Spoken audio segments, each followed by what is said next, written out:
We've got Corey Stubbs right now. Keep it going for Bob BLAFKIN.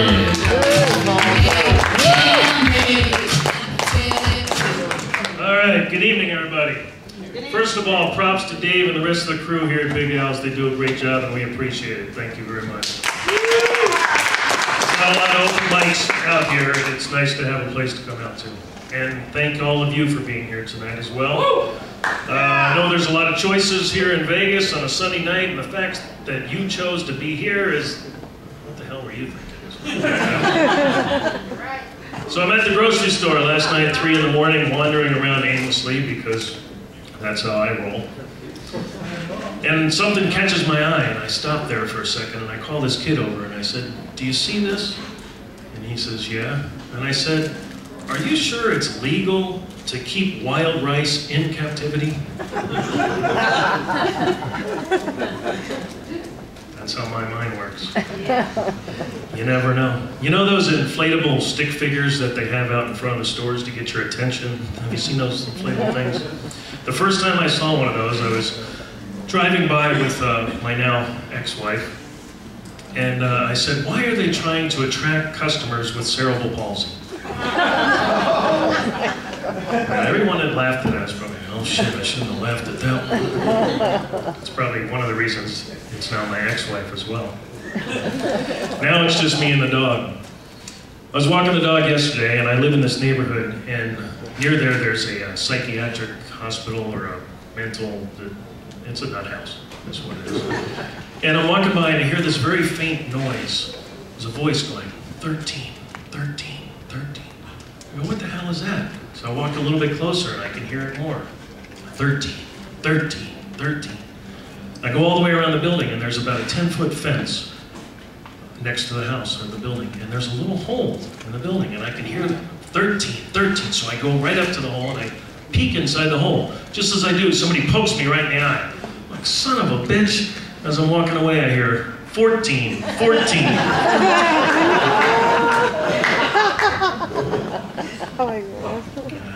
The dog is snickering, looking at me. I can't believe you filmed that. Shut up, you eat your own shit. Some dogs do that, you know. I actually went to the vet and I asked him about it. I said, "Is there anything to stop a dog from eating their own poo, you know?" And he said, "Yes, there is. There's actually a product, this is true. It's called Forbid. It's a little packet, powdery stuff." And I said, "Well, how does it work?" He says, "Well, you sprinkle it over their food, and then after they eat it, when they do their business, it makes it not taste as good to them." Really? We need a product to make shit not taste as good. Now, some of you may know this building, this room right here, used to be an Italian restaurant. People said the food tasted like shit. I wasn't eating there. Well, maybe on a comp, they might. I want to do a couple impressions for you, but before I do that, I do have to acknowledge someone that made the trip out here from California, and I really appreciate it. So Big Jim sitting over there in the corner, thank you for coming out. And it's nice that you brought your daughter with you, that's really nice. That's not really his daughter, that's his girlfriend, Ceci. Lucky bastard.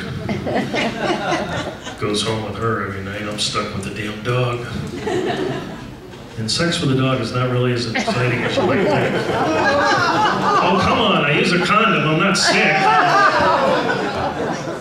All right, let me try these impressions for you here. I have a theory that old performers never die, they just go to the Orleans. So I took that thought and expanded on it. I said, what if certain performers that had already passed were still around? What would they be doing? And I thought about it for a while. My favorite that I came up with is Sammy Davis Jr. Okay, so go with me on this. I picture Sammy Davis Jr. working for a pharmaceutical company that specializes in bladder control medications. Okay?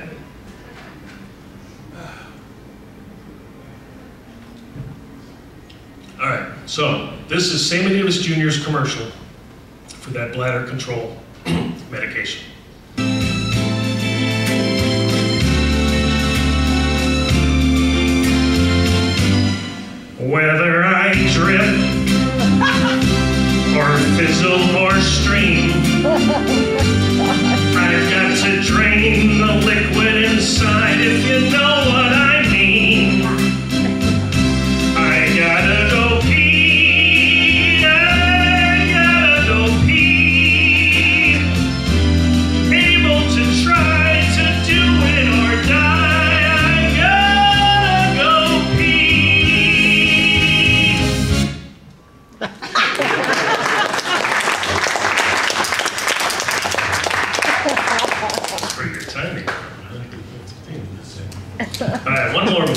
Steve. I used to say that I thought it would be cool if I could just go up on stage and make one person laugh. If I could make one person forget about all the badness there is in the world, just make one person laugh. That would really suck if I only made just one person laugh. So I hope I've done better than that. So in closing, I'd like to do just a little bit of Louis Armstrong to remember some of the good stuff. I see skies of blue and red and roses too. They're all saying, I love you. And I think to myself, what a wonderful world. Oh yeah. Thank you very much, everybody. Enjoy the rest of the show. Give it up for Bob BLAFKIN, everybody. On deck, we've got Jan the Man right now. Come to this.